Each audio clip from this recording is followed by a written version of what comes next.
안녕하세요. 반갑습니다.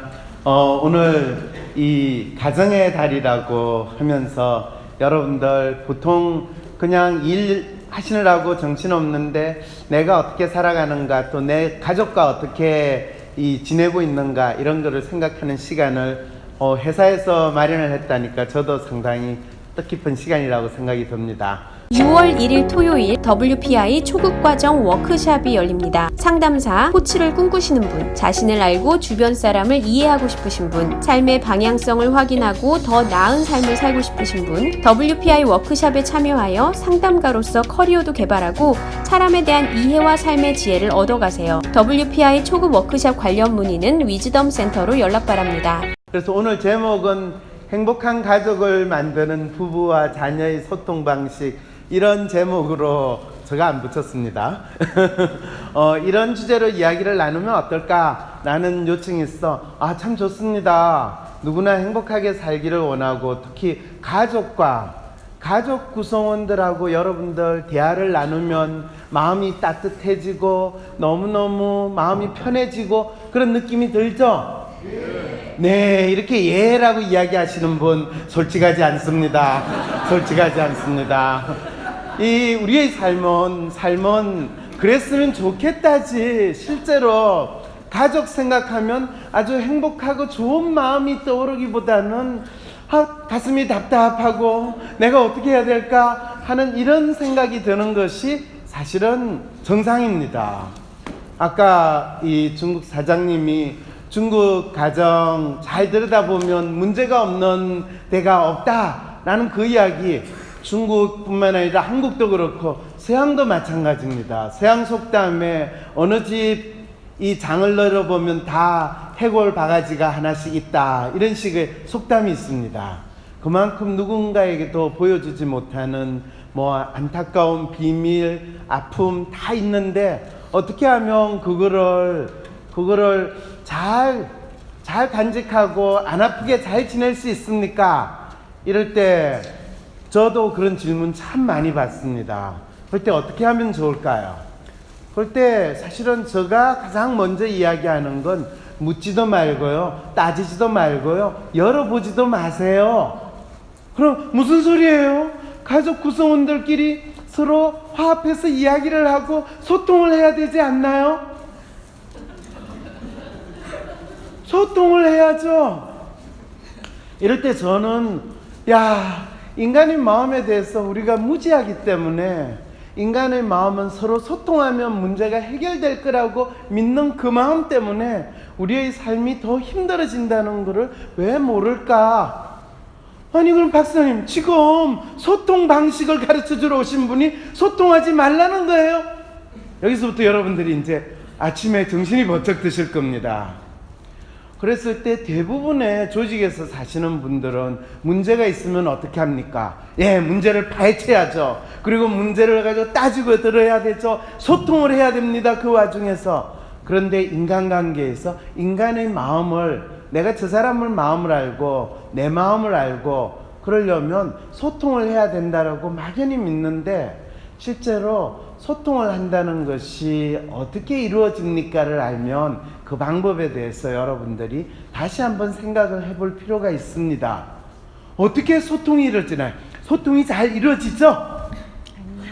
네, 소통이 잘 이루어졌으면 좋겠다라는 게 우리 마음인데 실제로는 잘 이루어지지 않습니다. 이야기하면 그거는 그렇긴 한데 그럼 어떡하란 말이에요? 소통하지 말고 살 수는 없잖아요. 네, 그랬을 때 먼저 우리가 늘 당연하게 생각하는 거 뭘까요? 그거는 혹시 이런 질문 받아보신 적 있으세요? 왜 사세요? 네, 받아본 적 있어요. 받아본 적 있어요? 그럼 뭐라고 답했어요? 즐겁게 살려고. 즐겁게 살려고 해요. 네, 즐겁게 살려고 하시는 분은 지금 즐거운 마음으로 살고 있을까요? 아닐까요? 즐거워 사는 것 같지 않아요? 맞아요. 지금 즐거운 마음을 가진 분은 즐겁게 살려고 해요라고 이야기를 할 필요가 없는 거예요. 지금 사는 게 즐거운데. 그러니까 되게 우리가 왜 사십니까 하면 행복하고 싶어요, 건강하게 잘 살고 싶어요, 거라고 이야기하는 건 현재 자기가 가지고 있지 않은 상황을 이야기하는 거거든요. 자, 그랬을 때 대부분 분들한테 그럼 어떻게 하면 즐겁게 살 수 있을까요? 어떻게 하면 행복하게 살 수 있을까요? 이럴 때 많은 분들이 자기를 찾아야 돼요. 자기가 어떤지, 지 마음이 어떤지를 알면 좀 잘 살 수 있지 않을까요? 왜 사십니까? 하면 그냥 살아요. 그냥 살다뇨? 죽지 못해 살아요. 그럼 제가 죽여드릴까요? 그거는 아니고. 이거 진짜 아침부터 이거 지금 뭔 말인가요? 평소에 제가 그런 마음은 가지고 있었지만 차마 그 질문을 받을 때는 어쩔지 못하거든요. 그럴 때 다시 그럼 당신은 누굽니까? 내가 누구지? 여기 회사에 다니기는 한데 누구지? 그럴 때 자기 자신이 누군가에 대한 질문을 하고 또 이런 질문을 또 받습니다. 왜 태어나셨어요? 사랑받기 위해서 태어났어요. 사랑받기 위해서 태어났어요. 너무 멋있어요. 사랑받기 위해서 태어났는데 주위에 있는 많은 분들이 선생님한테 사랑을 담뿍 주죠? 네. 예, 실제로 그랬으면 좋겠다는 마음을 담뿍 담아가지고 이 말씀을 하시는데, 그럴 때 사랑을 받는다, 또 사랑한다, 또 사랑하는 마음으로 우리 서로를 대해야 됩니다. 가족도 사랑하는 마음으로 대해야 됩니다. 라고 하는데, 사랑하는 마음이라는 게 뭔가요? 여러분들이 내가 사랑하는 마음, 미워하는 마음 할 때 그 마음이 뭔가요? 이런 질문을 하는 게 또 사실은 제가 늘 연구하는 게 마음이 뭔가요? 라는 질문을 항상 합니다. 그랬을 때 제가 아주 놀라운 사실을 배웠어요. 어떤 사실을 제가 지금으로부터 무려 35년 동안 심리학이라는 것을 공부를 하고 연구를 해왔는데, 그 중에서 처음 한 15년은 제가 연구하고 있는 심리학 또는 마음이라는 게 뭔가에 대해서 모르고 아마 미친 듯이 연구를 하지 않았나 싶어요. 심지어는 박사를 받고 제가 스스로에게 심리학이라는 게 뭐를 연구를 하는 거지? 뭐가 심리학의 연구 대상일까? 하면 다 심리, 마음 심자에다가 리는 보통 우리가 이치라고 할 때 원리, 규칙 이런 뜻이에요. 마음의 원리가 어떻게 작동하는지를 연구하는 게 심리. 경제학이면 경제를 연구한다. 경영학이면 조직의 경영에 대해서 연구한다. 이렇게 할 때, 심리학이면 마음의 나름대로 작동 원리를 연구하는데, 그러면 마음이라는 게 뭐지? 이 질문을 던질 때 이야기해 주실 수 있나요? 아니요, 그건 대답 못하겠네요. 그거는 대답 못하겠어요. 제가 심리학 전공이 아니랐어요. 이렇게 이야기하는 건 너무 당연하죠. 그럼 심리학 전공하는 사람은 마음이 뭐지? 라고 할 때 마음에 대해서 어떻게 알 수 있는가? 제가 심리학을 15년 이상 공부를 하고 박사를 받고 나서 갑자기 그 질문이 툭 든 거예요. 그때부터 내가 박사까지 받은 공부가 이거 뭔가 잘못됐다. 내가 제대로 공부를 하지 못했다. 왜? 내가 공부를 하는 그 대상이 되는 마음이라는 것조차 뭔지를 내가 모르는 상황에서. 그럴 때 이제 다시 저한테 질문을 던진 거예요. 그러면 마음이라는 걸 사람들은 어떻게 알지? 어떻게 알지? 사실 여기서 왜 이야기를 했냐면, 결국에 우리 가족의 문제, 가족과의 소통의 문제, 그럴 때 여기 결혼하셔가지고 자녀가 있으신 분은 우리 아이 잘 키우고 싶은데 라는 생각도 있고, 또 아직 아이 없으신 분은 우리 부부 서로 잘 통하고 싶은데, 그 다음에 결혼 안 하신 분은 나 좀 잘 살고 싶은데 라고 하는 이런 생각들 다 가지고 있거든요. 하고 싶은데 라는 거는 심리학에서 이야기하거나 또는 그냥 일반적으로 내가 가지고 있는 욕망이라고 그래요. 내가 원하는 거. 내가 잘 살고 싶다, 행복하게 싶다, 이건 다 욕망이에요. 그런데 그 욕망을 충족하려면 먼저 내 마음을 알아야 된다라는 이야기를 정답처럼 이야기해요. 그럼 내 마음이 뭐냐 이거예요. 그럴 때 제가 거의 30년 동안 제가 해온 거는 한국 사람들의 마음에 대해서 연구를 해왔어요. 그럴 때 당신이 연구하는 한국 사람의 마음이 뭡니까? 그 마음이라는 거 우리는 눈으로 볼 수도 없고 또 만질 수도 없어요. 그런데 마음이 가장 잘 나타나는 게 있어요. 뭘까요? 마음이 가장 잘 나타나는 거. 네, 갑자기 조용해져요. 내한테 질문하지 마라. 이런 얼굴도 보여요. 예, 각각의 사람들의 마음이 가장 잘 나타나는 건 놀랍게도 자기 몸이에요. 자기 몸이에요. 그런데 우리가 그냥 상식적으로 알고 있는 생각은 뭐냐 하면 건강한 몸에 건강한 마음이 깃든다라고 생각을 하나요? 건강한 마음을 가지면 건강한 몸이 된다라고 생각을 할까요? 건강한 마음을 가지면 건강한 몸이 된다. 여기에서 건강한 마음을 가지면 건강한 몸이 된다라고 믿으시는 분이 있다면 그분은 진짜 훌륭하신 분이에요. 똑똑하시고 현명하신 분이에요. 그런데 대부분의 사람들이 가지는 건 내 몸이 건강해야지 내 마음이 건강하다라는 생각을 가져요.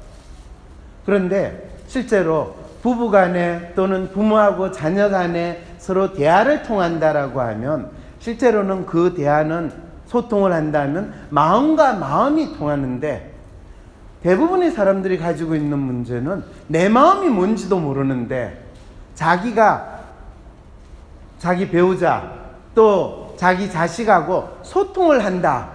이렇게 되면 어떤 상황이 벌어질까요? 소통이 잘 안 되겠죠? 소통이 잘 안 돼요. 맞아요. 훌륭하세요. 네. 근데 소통해라 하면 실제로 내 마음이 어떤지 모르겠는데 어떻게 소통하나요? 이 상황에 처하게 되는 거죠. 그러면 가장 내가 내 마음이 어떤지를 잘 안다라는 것은 첫 번째 조건은 어떻게 이루어지냐 하면요. 자기 자신을 여러분들이 스스로 생각했을 때 내가 왜 사는가? 행복해지고 싶어요?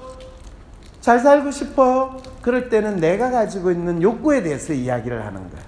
현재 부족한 욕구, 없는 욕구를 좀 더 충족시키고 싶은 마음을 나타내요. 그 다음에 어떤 분들은 전 건강하게 살고 싶어요. 그럼 지금 현재 상태에서 몸이 건강하지 않다는 거예요. 여기 지금 한 100분 정도 계시는데 내 몸이 너무 건강해서 지금보다 더 할 나이가 없다. 이렇게 생각하시는 분 손 들어주세요. 아무도 안 계세요? 와, 내가 지금 허리도 아프고요, 머리도 아프고요, 어제 잠도 제대로 못 잤고요, 항상 속이 더부룩하고요, 뭔가 기운이 없고요. 어느 쪽이에요? 기운이 없어요. 기운이 없어요. 네, 몸 상태가 안 좋다는 거죠. 대개 몸 상태가 안 좋은 분들 거의 대부분이세요. 그러면 자기 몸 상태가 안 좋은 상태는 결국 자기 마음 상태가 지금 안 좋다는 거거든요. 많은 분들이 저한테 상담을 하러 오면 견디다 못해서 왔어요.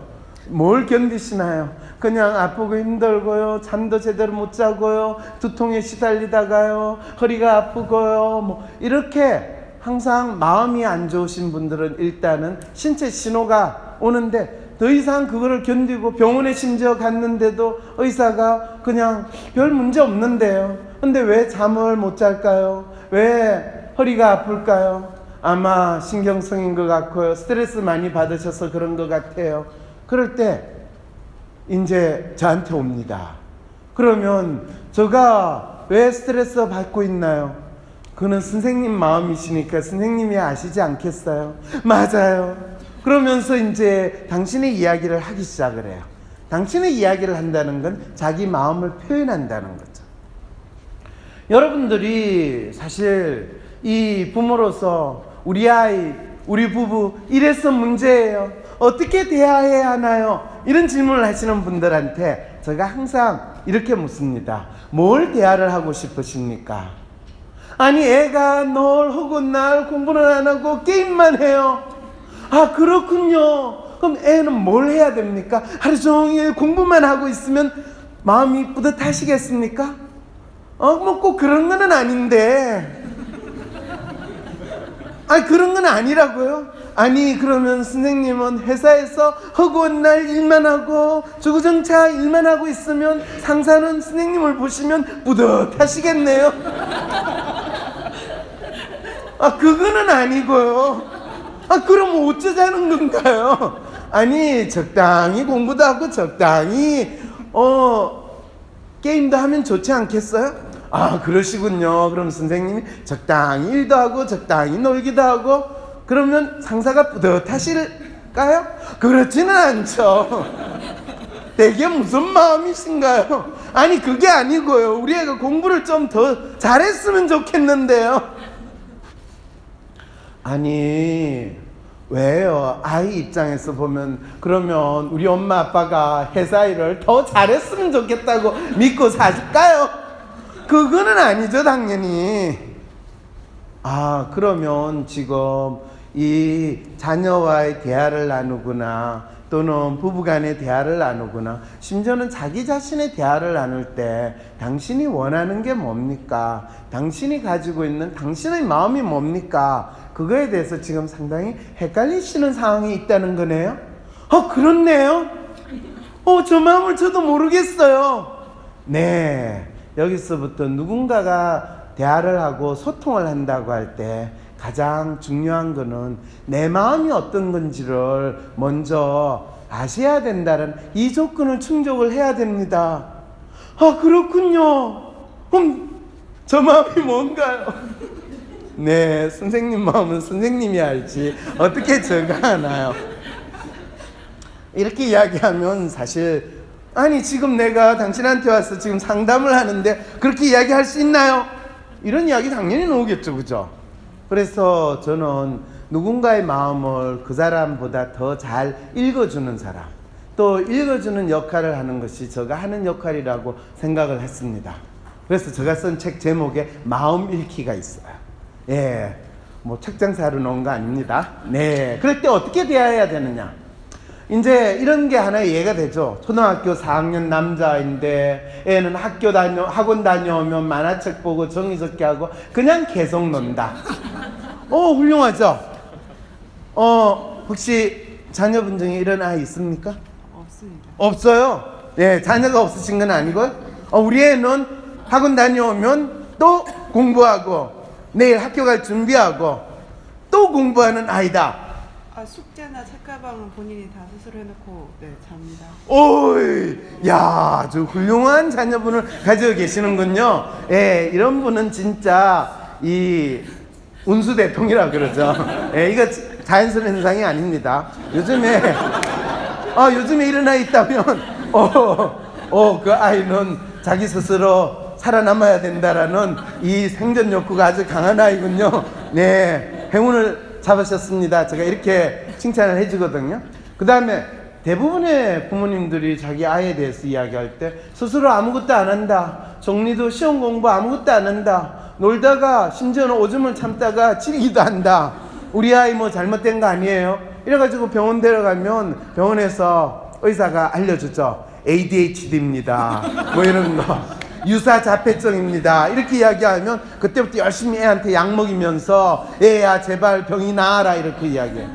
무슨 병인데요? ADHD래요. ADHD가 뭔가요? 주의력 결핍 과잉행동 장애래요. 그게 병인가요? 아니, 그것도 모르세요? 병이에요, 병. 세상에, 대한민국에서 애가 자기 나름대로 자기의 마음을 열심히 표현하는 행동을 보이면 그걸 병이라고 열심히 아이한테 약 먹이는 일이 대부분 너무나 자연스럽게 일어나고, 심지어는 그거를 몇 년씩 먹이는 일이 너무나 당연하게 생각을 하고 있어요. 자, 그건 왜 그러냐? 부모가 자기 마음을 어떤지 모르는 채, 여러분들 자녀한테 기대를 하거나 뭐 배우자한테 기대할 때 대개 혹시 배우자 있으세요? 네, 네, 배우자에게 어떤 기대를 하세요? 별로 기대. 별로 기대를 안 한다. 오, 진짜 훌륭하신 분이에요. 진짜 이분 행복하게 사시는 거예요. 왜냐하면 한국인의 심리에서 가장 행복한 사람은 자기 배우자나 가족이나 누군가에게 기대를 하지 않는 사람이에요. 왜냐하면 왜 그러냐 하면요, 기대를 하지 않으면 실망할 일이 없거든요. 그리고 대부분의 우리 삶에 있어서 대화가 안 된다, 소통이 안 된다 이러면서 열받아 하시는 분들의 가장 큰 특성은 내가 상대방에게 기대를 했는데 그 기대가 이루어지지 않았다라는 것 때문에 그래요. 부모하고 자녀하고 소통을 하는 데 있어서 또 상당히 갈등이 많은 경우들 많잖아요. 내가 우리 자녀하고 너무나 잘 지낸다라고 하시는 분들의 특성은 아이에게 큰 기대 안 해요. 근데 큰 기대 안 하는데 뭐 어떤 그래도 기대하려나? 그냥 평범하게 아이가 잘 커졌으면 좋겠어요. 이게 얼마나 엄청난 기대인지 상상도 안 하시고서 평범하게 그냥 자기 거 잘 챙기고 그냥 애가 지 공부하는 거 잘 찾아서 하고 특별히 말 안 해도 학원 잘 가고 시험 보면 항상 1등 하고 100점 맞고 저 별 기대 안 해요. 예, 이런 경우거든요. 근데 이런 게 사실은 너무나 당연한 건데 왜 그것 때문에 문제가 발생합니까? 또 여러분들 여기에 결혼 안 하신 분들도 있을 때는 그럼 저는 어떻게 살아야 합니까? 제가 지금 뭐 남자친구 여자친구 사귀는데 저 사귀는 사람한테 별 기대 안 해요. 그런데 별 기대 안 하는 게 그래도 내가 보고 싶을 때 만나자 할 때 꼬박꼬박 나와주고 네 그걸 해줘야 되는데 안 해줘. 그러면 왜 그러냐 했더니 왜 너가 보자고 할 때만 내가 나가야 되냐, 내가 보자고 할 때 넌 바쁘다고 그러지 않냐 이래가지고 또 싸운대요. 그러시죠? 그럴 때 어떻게 해야 되죠? 어떻게 해야 되죠? 서로 안 보면 되죠. 어이 훌륭하세요. 지금 이제 뭐 차라리 안 보는 게 잘 사는 거다라고 믿을 때는 우리 그런 이야기 하잖아요. 뭐 주말 부부가 되면 그건 3대가 공덕을 쌓아야 된다 이렇게 이야기 하잖아요. 예. 이런 이야기가 계속하면 큰일 날 거니까. 자, 대개의 경우에 이제 우리가 어떤 진짜 소통을 잘하고 진짜 가족 구성원, 그 가족이 부모, 여러분들이 자식으로서 어제 제가 어떤 분 상담을 했는데 이분들의 사연은 상당히 신기했어요. 부모님이 연세가 이제 7순이 넘으신데 부모님이 자식들하고 살다가 자식들 꼴보기 싫다고 집을 나가셨대요. 나갔다는 거는 그 부모님은 경제적 능력이 되니까 니들하고 꼴보기 싫어서 나간다 이러고 이제 나가서 다른데 집을 얻어가 사신대요. 그러니까 이제 아버님은 안 계시고 어머님 혼자. 그래놓고 이제 어머님이 돈 보내라 이러는데요. 그런데 이제 자식들이 가지고 있는 돈은 다 부모님이 만든 돈이란데 다 자식들한테 미리 다 물려줘가지고 자식들이 이제 자식들 이름으로 가지고 있는 돈이죠. 그러니까 돈 보내라고 그러니까 이제 그때그때 보내는데 뭐 때때로는 그 액수가 1000억 단위로 되라고 그러니까 이 부모가 아니라 자식이 저한테 와가 묻는 거예요. 박사님 이렇게 부모가 돈을 달라고 하는데 어머님이 달라고 하는데 아버님이 달라고 하는데 저도 되나요? 드리고 싶지만 그럴 돈이 없는. 아니 돈은 있어요. 돈은 있어요. 그리고 그 돈은 부모님이 내한테 물려준 돈이니까 엄밀히 따지면 부모님이 번 돈이에요. 그런데 내 이름으로 내 통장으로 돼 있으니까 이게 내 돈이에요? 부모님 돈이에요? 부모님 돈. 훌륭해 착해요. 이런 분이 이제 저한테 온 거예요. 그런데 달라고 그러는 거예요. 엄마가 지금 이 저한테 준 돈이니까 제가 줘야 되는 건 맞지만은 엄마가 지금 밖에 나가가지고 지내시는데 그 세상에는 온갖 나쁜 사람들이 많고 엄마가 친하게 지내는 그 권사님 진짜 믿을 수 있는지 몰라. 근데 이제 그 엄마는 이 딸한테 화가 나가지고 딸하고 직접 연락을 안 하고 난 니들 꼴도 보기 싫다, 대하기 싫다 이래가지고 중간에 이제 이 메신저를 끼워가지고 이제 딸한테 돈 보내라, 돈을 전달해라 이렇게 이제 하는 상황이 됐어요. 자, 그래서 딸은 엄마를 만나가지고 엄마 집에 들어오세요. 그런데 싫다. 그러니까 이제 또 형제가 있으니까 내가 네 이름으로 해준 그 집 명의도 이제 바꿔라. 다시 내 이름으로 바꿔라. 이러면 이제 상황까지 됐어요. 지금 이야기를 들으시는 분들은 나도 그런 부모라도 있으면 좋겠다 이런 마음으로 들으시는 분도 있는데 그런 상황이 되면 결코 그게 좋은 일이 아니에요. 자, 돈을 보내라. 5천만 원을 보내라. 1억을 보내라. 통장에 내가 있어. 매덕이 있어요. 부모 돈이니까. 그렇지만 내 이름으로 돼 있어. 줘야 돼요, 말아야 돼요? 드려야죠. 드려야죠. 그런데 줬는데, 지난번에도 줬는데 또 얼마 안 지나서 또 달라고 해. 어떡하죠? 드리긴 드리는데 무슨 사연지를 알아봐요. 너희들이 그걸 알 필요 없다. 너희들하고 이야기하지 않겠다. 이게 이제 또 반응인 거예요. 그랬을 때 이제 이 자녀분이 저한테 와가지고 상담하는 거는, 이렇게 돈을 드릴 수는 있고 드려야 되는데, 그러면 어머님이 앞으로 노후자금으로 저희들이 보관하고 있는 건데, 사실 저희들은 이 돈 없어도 돼요. 조금만 있으면 돼요. 네, 그래도 없어도 돼요. 그런데 이걸 다 드리고 나고 이거를 또 그냥 날려버리면 이제 남은 거는 어머니가 저희들한테 준 집밖에 없는데, 그것도 어머님이 이제 이 소유권을 다시 등기를 바꾸라고 하는데, 이러다가 다 날리면 어떻게 돼요? 저희들이 줘야 되는 거예요? 말아야 되는 거예요? 아니, 그거는 선생님들이 결정하시지 왜 저한테 오셨어요? 박사님이 어머니랑 잘 소통할 수 있는 소통의 비법을 저에게 알려주실 수 있을 텐데요. 어떻게 하면 좋습니까? 박사님이 알려주셔야죠. 네. 그럴 때 제가 어떤 답을 해주기를 이분은 바랄까 라고 했을 때, 이제 저는 다시 묻습니다. 당신이 지금 현재 가지고 있는 마음은 어떤 마음입니까? 당신의 마음이 뭡니까? 라는 질문인데, 저 마음은 저 마음이죠. 어머님한테 내가 착한 딸, 아들이 되고 싶고요. 그리고 내가 가진 지금 이 돈은 어머님 돈이니까 드려야죠. 그렇지만은 어머님이 나중에 이 돈을 다 날린 다음에 내가 계속 어머님을 부양을 해야 되면 그거는 곤란하잖아요. 왜요? 돈이 없으니까요. 아니, 당신이 번 돈을 가지고 어머님 부양하면 되잖아. 왜 내 돈을 어머니를 부양을 해요? 이 마음을 확인을 하게 됐을 때, 그래서 주기가 힘들어요. 이럴 때 뭐라고 이야기해야 되죠?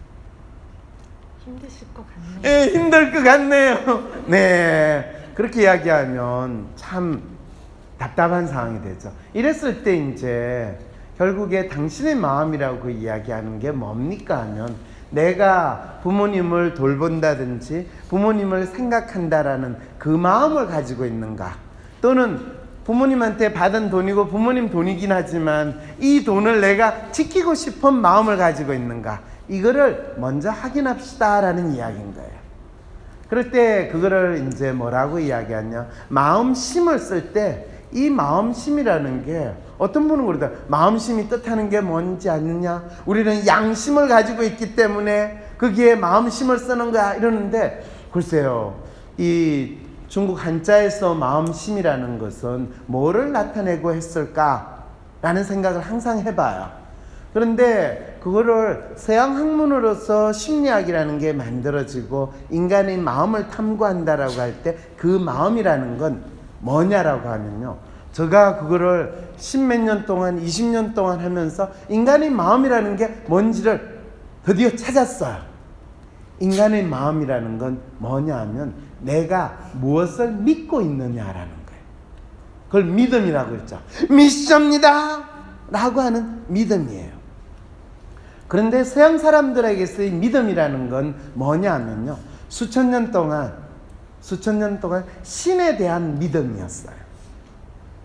신에 대한 믿음이었는데, 그것이 16세기, 17세기, 18세기 지나면서 데카르트라는 서양의 철학자가 뭐라고 주장했냐 하면, 나는 생각한다, 고로 나는 존재한다 라는 주장을 딱 하게 됐을 때, 그 믿음의 존재는 무조건 믿습니다 하는 절대자 하느님이라는 존재에 대한 믿음이 아니라 내가 내 자신에 대해서 어떻게 생각하는가 라는 믿음이라는 것을 인간은 스스로 발견하게 되는 상황이 벌어지기 시작을 하는 거예요. 그래서 그거를 우리가 생각하는 마음이라고 하는 것은 한 개인이 자기 자신에 대해서 가지는 믿음을 발견한 거다라고 이야기를 해요.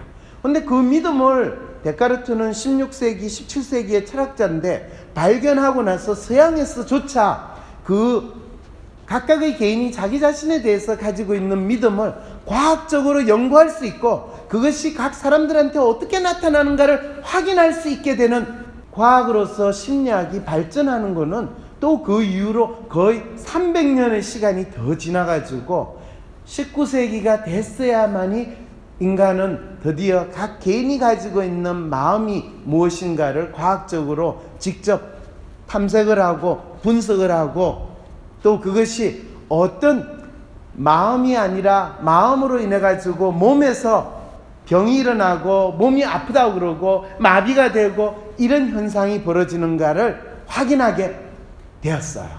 그게 이제 프로이드가 히스테리 환자들을 대상으로 처음에 그 히스테리라고 하는 병이 이전에는 지금은 이제 그걸 다 우리가 이야기하는 정신병이라고 하는 것인데 19세기 프로이드가 살았을 때만 하더라도 그거를 정신병이라는 그 이름조차도 안 붙이고 그거를 뭐라고 할지는 모르지만은 히스테리라는 이름을 붙였어요. 여러분도 뭐 생활하다 보면 좀 뭔가 이상한 듯한 행동을 하고 하면 저 사람 히스테리 부려 이런 용어를 쓰죠. 예, 그게 이미 100년도 넘어서 그때는 어떤 사람이 히스테리를 보인다면 손발이 마비가 되거나 갑자기 허리가 아파서 움직이지 못한다고 하거나 머리가 아파가지고 잠을 자지 못한다고 그러거나 불면증에 시달되거나 갑자기 이상한 희한한 소리를 하는 거예요. 간혹 가다가 여러분들이 주위 동료나 상사가 뭔 소리를 떠들어대고는 하는데 그 소리가 무슨 소리인지 전혀 귀에 안 들어올 때 속으로 여러분들이 아, 저 사람이 히스테리를 부리는구나 이렇게 생각하면 돼요. 그거를 요즘 말로 하면 아, 정신이 나갔구나 이렇게 생각을 하면 되고 마음이 아픈 것이요 이렇게 생각하면 되는 거예요. 아, 그러니까 이런 별로 안 웃네요. 여러분들이 이 말은 평소에 그거를 차마 겪고는 있지만 말은 못했는데 이제 그거를 그렇게 이해를 해야 되는구나 라고 여러분들이 생각하실 수 있는데 그랬을 때 왜 그러면 저 사람이 저런 행동을 보이는가 라고 할 때 그걸 인류가 알아내는 데 있어서는 저거를 어떻게 받아들이고 어떻게 내가 이해하는가의 역사가 지난 100년 동안 일어난 역사였는데 그랬을 때 각각의 사람들은 저 사람의 마음이 어떤가를 알아내는 그 과정이 아니라 자기 마음이 어떤 모습으로 나타나는가를 알아내는 과정이다라고 저는 표현을 합니다. 왜 그러냐 하면 그거는 끊임없이 우리는 다른 사람이 어떤 마음으로 저러는지를 알고 싶어 해요. 그래서 저한테 왔을 때 어떤 분은 저 마음에 대해서는 별로 궁금하지 않고요. 우리 회사 사장이 대체 무슨 마음으로 지금 이 일을 하는지 저 그거 궁금해요. 우리 본부장이 뭐라고 이러는지 궁금해요. 또는 저 동료 누구가 그 사람하고 너무 힘든데요. 왜 그런지 제가 너무 알고 싶어요. 그랬을 때 자기 주위에서 관계를 맺고 있는 대개는 이제 그거를 그 사람의 마음을 알고 싶다가 아니고 제가 관계에서 어려움이 있는 것 같아요. 상사와의 관계에서 조직에서 적응하는 데 어려움이 있는 것 같아요. 제가 어떻게 하면 관계를 향상시킬 수 있을까요? 어떻게 하면 소통을 잘할까요? 이런 질문을 던지는데 그랬을 때 그거의 핵심은 뭐냐 하면 내 마음은 잠깐 옆으로 두고요. 저분 마음을 좀 알고 싶어요. 그럴 때 많은 경우에 내가 저 사람한테 어떻게 말을 잘하면 저 사람한테 저 사람을 잘 맞추기만 하면 우리가 보통 그렇죠. 저 사람 비율을 잘 맞추기만 하면 저 사람한테 마음에 들게 하기만 하면 제가 좀 더 나은 사람이 되고 더 잘 살 수 있을 텐데 그 비법이 뭡니까? 이럴 때 선생님 잠깐만요. 선생님의 지금 그런 노력은 참 눈물 겪고 진짜 제가 도와드리고 싶은데 그 전에 선생님 왜 그분하고 좋은 관계를 맺으려고 그러세요? 왜 그분한테 그분의 마음을 파악하고 싶으세요? 혹시 아까 남편이나 주위에 있는 가족분들에 대해서 별 기대가 없다고 그러셨죠? 네. 그러면 뭐 혹시 기대를 가지거나 아 내가 저 사람하고 잘 지내야 되겠다 뭐 그런 사람은 혹시 있으세요? 예, 지금 눈이 이렇게 돌아갔다는 거는 그 타겟이 되는 사람으로부터 눈길을 줬다는 거거든요. 예, 어떤 분이 있나 봐요. 자, 그게 이제 보통 이 조직에서 동료거나 상사일 수 있겠죠, 그죠? 그 사람의 마음을 알고 싶다. 그런 생각이 들 때가 있으세요? 네.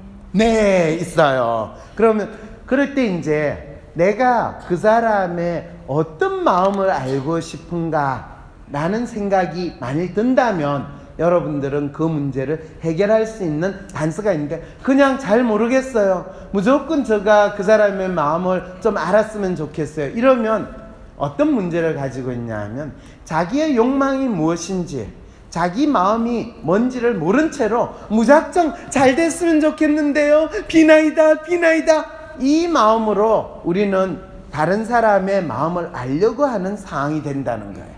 이게 이제 보통 종교나 뭐 점쟁이한테 가거나 무당한테 굿하거나 이럴 때 수천 년 동안 인간이 해왔던 일반적인 행동 방식이에요.